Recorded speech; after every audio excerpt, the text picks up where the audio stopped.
with a stripe.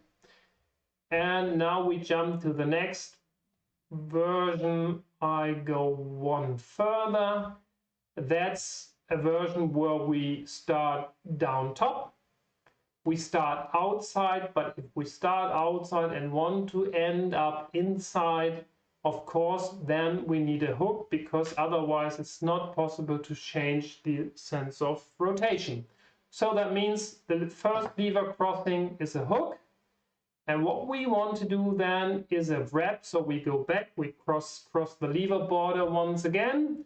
And then we have to go back one more time and we have the second wrap. And because we are performing 3 lever passages, we do not need an additional stripe, and this is possible. We can see it right here. So we start outside, and as you remember, that's the natural movement of your hand, so that's the better way to start in general.